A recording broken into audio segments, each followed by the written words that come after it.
नमस्कार। 4C supreme law partners के इस नए कानूनी एपिसोड में मैं advocate doctor Ajay Kumar Pandey Supreme Court of India लेकर प्रस्तुत हूं एक बड़ा ही दिलचस्प, जानकारी भरा और ट्रेंडिंग वीडियो। आपने अगर अभी हाल में गौर किया तो भारत के अखबार अमेरिका में अडानी के खिलाफ दर्ज हुए मुकदमे से भरे पड़े हैं। थोड़े दिन पहले मैंने ही अपने इस चैनल पर एक और मामला रॉ के एजेंट, ऐसा अमेरिकन लोगों का कहना है, और इवन एक ऐसा प्रयास हुआ कि अमित शाह जी और प्रधानमंत्री नरेंद्र मोदी के खिलाफ अमेरिका की अदालतों में केस दर्ज कर दिया जाए। रॉ के एजेंट के खिलाफ आपने केस देखा दर्ज होते हुए, तो अचानक अमेरिका में भारतीय नागरिकों के खिलाफ मामले दायर होने के ट्रेंड बढ़ रहे हैं। अब आज के इस एपिसोड में चूंकि 4C सुप्रीम लॉ इंटरनेशनल एक इंटरनेशनल लॉ फॉर्म है, तो हमने सोचा कि आइए आज हम अपने दर्शकों को बताते हैं कि आखिर वो ऐसे कौन से कानून हैं जिसके तहत अमेरिका में भारतीय नागरिक के खिलाफ केस दर्ज हो जाते हैं, और क्या ऐसा भी संभव है कि भारत में अमेरिकी नागरिक के खिलाफ केस दर्ज हो जाए। और इस ट्रेंड को हम आगे बढ़ाते हैं तो क्या कोई भी देश, कोई भी मुल्क कहीं बैठे हुए किसी भी भारतीय नागरिक को केस दर्ज करके तलब कर सकता है, समन कर सकता है, और इसका उलट भी कि भारत में बैठे क्या हम किसी भी देश के किसी भी नागरिक के खिलाफ यहाँ की अदालतों में केस दर्ज कर सकते हैं, उनको समन करके बुला सकते हैं, क्या भारतीय पुलिस उनको गिरफ्तार कर सकती है। तो इन्हीं विषयों पर आपकी जानकारी को ताजा करने के लिए, ट्रेंडिंग करने के लिए, और कुछ महत्वपूर्ण सवाल लॉ की दुनिया से, भारत और अमेरिका के राजनयिक संबंधों की दुनिया से, भारत और अमेरिका के राजनीतिक संबंधों की दुनिया से, और इसके व्यापक प्रभाव, ग्लोबल विश्व पर प्रभाव, इन सब मामलों का क्या है और क्या है यह गोलमाल तोलमाल, इसी पे हम चर्चा करेंगे अपने इस एपिसोड में। तो जैसा कि आप जानते हैं कि अडानी के खिलाफ केस दर्ज हो चुका है, लेकिन ये बात सिर्फ अडानी की मैं नहीं करना चाहता यहां आपसे। ये एक चलन है, एक ट्रेंड है जो अमेरिका में चल पड़ा है। जैसे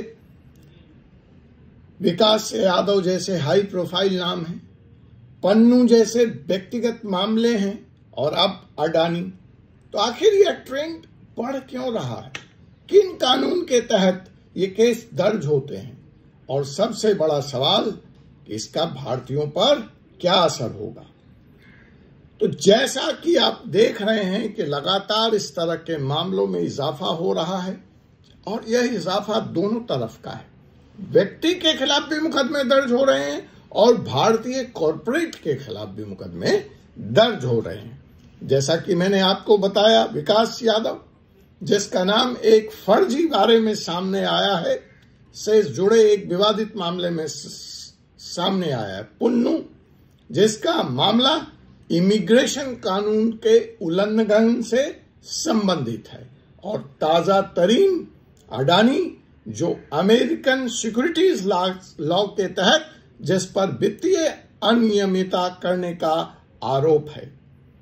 अब सवाल यह है कि ये भारतीय नागरिक और भारतीय कंपनी को अमेरिका की कोर्ट में क्यों घसीटा जा रहा है, और फिर उनको घसीटने के लिए ऐसे कौन से कानून हैं, अमेरिकन कानून, जो इसका सपोर्ट करते हैं या जिसके तहत यह संभव हो पाता है। फिर ये केस कैसे दर्ज होते हैं, आइए इन सब बातों को हम समझते हैं। तो पहली बात आपको समझना होगा कि अमेरिकी कानून के तहत विदेशी नागरिक से जुड़े मामले आमतौर पर फेडरल लॉज के दायरे में आते हैं, और फिर इसका जुडिक्शन और लीगल बेसिस क्या होता है। तो जैसा मैंने पुनः आपको स्पष्ट कर दूं कि ये फेडरल लॉ के तहत अमेरिका का कानून है, जिसके तहत विदेशी कंपनियों पर और विदेशी व्यक्ति पर केस दर्ज होते हैं, दर्ज किए जा सकते हैं। तो जो कानून इसको सपोर्ट करता है वित्तीय घोटालों के लिए या वित्तीय अनियमितताओं के लिए, वह कानून है foreign corrupt practice act, FCPA। और अगर ये क्राइम के दायरे में है, ये तो वित्तीय अनियमितता की बात हो गई। अगर क्रिमिनल एक्ट है तो वहां पर जो अमेरिका का फेडरल कानून इसमें इफेक्टिव होता है उसको हम लोग RICO एक्ट कहते हैं, RICO, RICO एक्ट। या इमिग्रेशन का मामला है तो इमिग्रेशन और नेशनलिटी एक्ट के तहत इस पर कार्रवाई होती है। अब ये शुरू कैसे होता है, शुरू कौन कर सकता है, तो इसमें देखिए प्राइवेट इंडिविजुअल जैसा कि पुन्नू, वो खालिस्तानी लीडर या टेररिस्ट आतंकवादी जिसने प्रधानमंत्री नरेंद्र मोदी और अमित शाह को लपेटने की कोशिश की, जिसने डोभाल साहब के खिलाफ वहां पे मुकदमा दर्ज कर रखा है, तो वो व्यक्तिगत है, इंडिविजुअल है। लेकिन यह जो कानून है private individuals, organisation civil suit के माध्यम से जाकर फॉरेन नेशनल्स के खिलाफ केस कर सकते हैं। गवर्नमेंट ऑथोरिटीज भी यह केस कर सकती हैं। अगर मामला क्रिमिनल है तो क्रिमिनल प्रोसिक्यूशन के तहत, या रेगुलेटरी वायलेशन है, जैसे इमिग्रेशन लॉ को आपने तोड़ा है तो रेगुलेटरी वायलेशंस के तहत आपके खिलाफ मामले दर्ज होते हैं। अब ये होता कैसे है ये सब, तो अमेरिका की जो वित्तीय प्रणाली है वो बड़ी स्ट्रांग है, वो अपने हिसाब से काम करती रहती है और अमेरिका में होते हुए भी अंतर्राष्ट्रीय लेन देन की जांच करती है। तो यहां मामला वही है अडानी के केस में।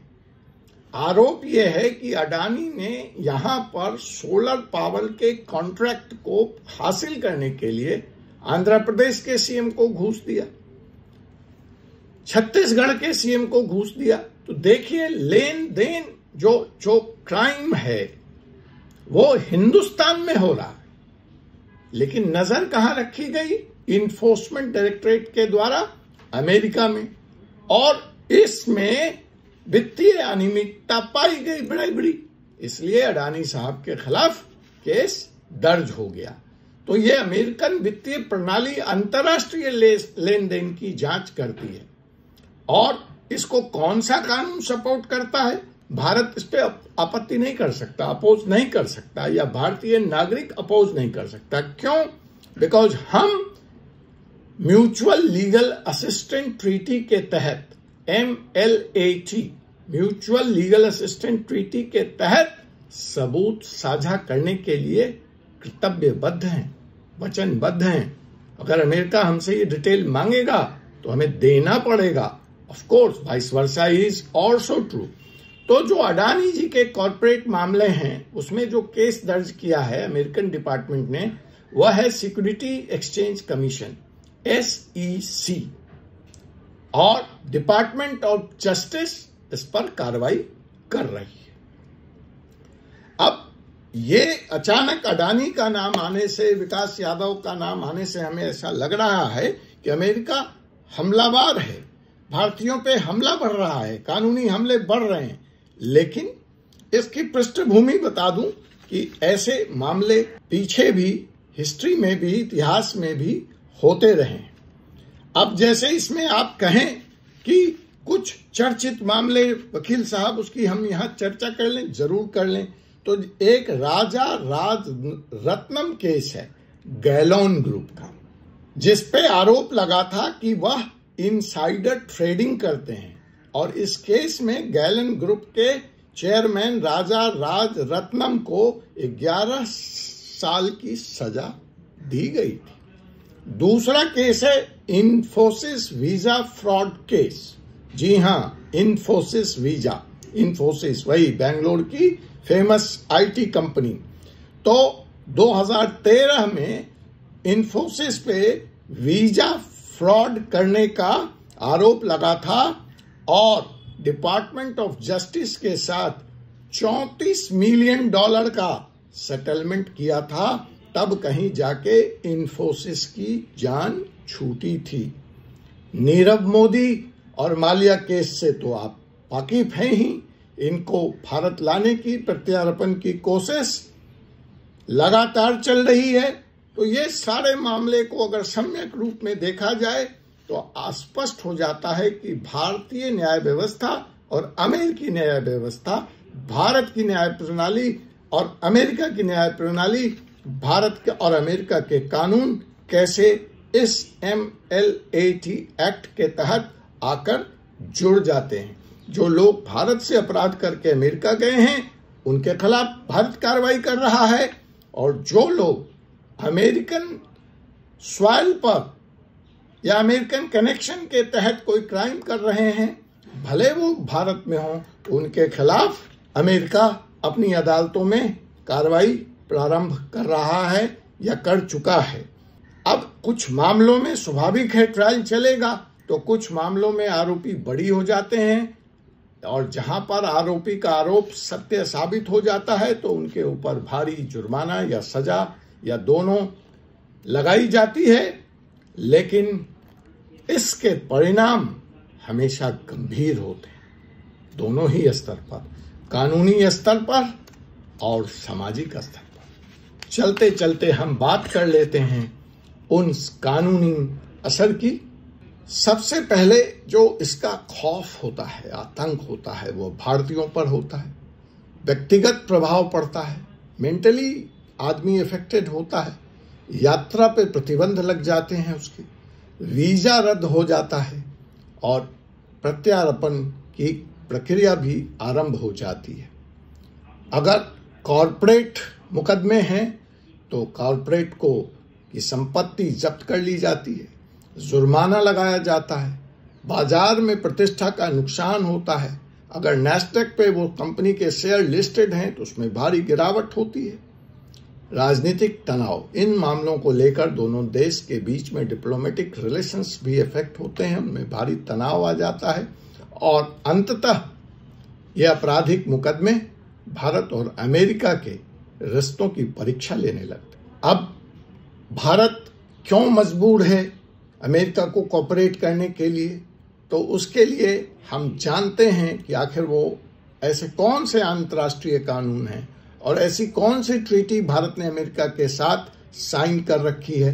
तो पहली ट्रीटी जो महत्वपूर्ण है इस एस्पेक्ट से वह है एक्स्ट्राडिशन ट्रीटी, प्रत्यारोपण, कि अगर अपराध वहां करके व्यक्ति यहाँ है तो अमेरिका उसको ले जा सकता है, यहाँ का व्यक्ति अपराध करके वहां है तो भारत उसको अमेरिका से यहाँ लाने की, प्रत्यार्पण की कार्रवाई कर सकता है।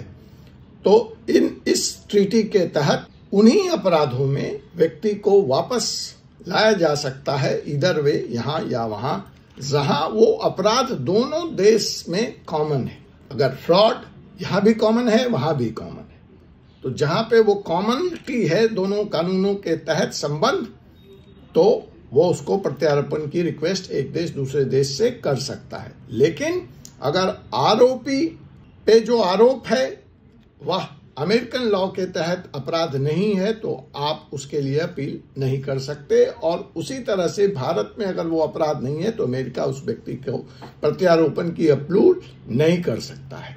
दोनों ही देश अगर उन्हें लगता है कि जिस व्यक्ति का प्रत्यारोपण किया जा रहा है, जिसको मांगा जा रहा है, उसके साथ विद्वेष की भावना से कार्रवाई की जा रही है या की जा सकती है, या उसके साथ अन्यायपूर्ण व्यवहार होगा, तो दोनों ही देश उस व्यक्ति को वापस अमेरिका या भारत भेजने से इनकार कर सकते हैं।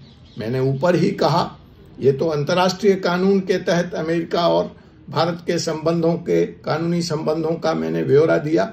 MLAT mutual legal assistance treaty के तहत भी भारत और अमेरिका आपराधिक मामलों में सबूत साझा करने और सहयोग देने को वचनबद्ध हैं।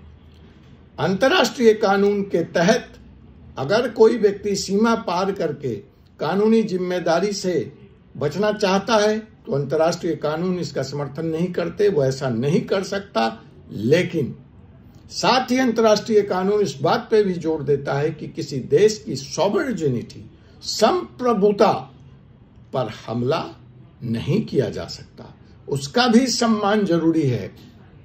इसीलिए जहां तक प्रवर्तन का सवाल है, जहां तक एक्स्ट्राडिशन का सवाल है, तो कानून के अलावा दोनों देश के बीच में सहयोग भी महत्वपूर्ण हो जाता है। अब इस पूरे प्रकरण में, विस्तारित प्रकरण में कंक्लूडिंग पॉइंट क्या है, मसला क्या है? तो मसला ये है, या जो टिप है, या जो मैं कहना चाहता हूं, जो बात आप तक पहुंचाना चाहता हूं, कि भारतीय और भारतीय संस्था, अगर आप अमेरिका की सरजमीं पे काम कर रहे हैं, अगर आप उससे जुड़े हैं, तो आपको अंतर्राष्ट्रीय कानून का सख्ती से पालन सुनिश्चित करना होगा, खासकर जब मामला अमेरिका का। वित्तीय लेन देन और इमिग्रेशन में ट्रांसपेरेंसी होनी चाहिए, बिल्कुल पारदर्शिता आपको मेंटेन करनी पड़ेगी। और व्यक्तिगत स्तर पर विदेशी न्यायालयों में आपके क्या कानूनी अधिकार हैं, यह समझना बहुत आवश्यक है। आपने देखा, पिछले दिनों मैंने आर्या केस की बात की थी। गुजरात की एक 4 माह की बच्ची बरसों से जर्मन अदालतों में धक्के खाने को मजबूर है। उसकी मां पर, खुद उसकी सगी मां पर 4 माह की बच्ची का सेक्सुअल मोलेस्टेशन करने का आरोप से मां और बाप बड़ी हो चुके हैं, लेकिन बच्ची की रिहाई अभी तक संभव नहीं हो पाई है। तो अगर आप अंतर्राष्ट्रीय स्तर पर बिजनेस चलाते हैं, आते हैं, जाते हैं, तो यह समझना आपके लिए कि विदेशी अदालतों में आपके क्या हक हैं, हुकूक हैं, राइट्स हैं, प्रोटेक्शन हैं। भारत की अदालत में जो हैं वो आप समझते हैं, नहीं समझते हैं, समझ लीजिएगा, लेकिन उससे भी ज्यादा महत्वपूर्ण है विदेशी कानून की समझ रखना, अपने राइट्स के बारे में जानना। जहां हम फोर्सी सुप्रीम लॉ इंटरनेशनल आपकी भरपूर मदद करने की कोशिश करते हैं, लेकिन यह बढ़ता हुआ ट्रेंड अमेरिका और भारत के बीच में चिंता का विषय है।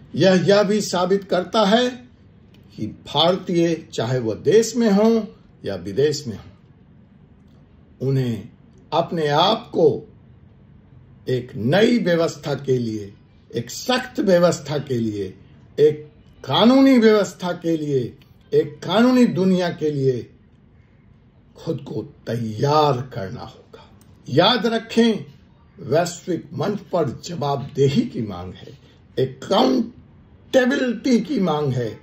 अगर यह वीडियो आपको जानकारीपूर्ण लगा हो तो इसे लाइक, शेयर और सब्सक्राइब करना ना भूलें, और अपने सवाल कमेंट्स में लिखें। हम इस पर और चर्चा करना पसंद करेंगे। अगली बार तक के लिए मुझे एडवोकेट डॉक्टर अजय कुमार पांडे को अनुमति दीजिए। जय हिंद, जय भारत, जय भारतीय। आप और सशक्त और संबल बने। धन्यवाद।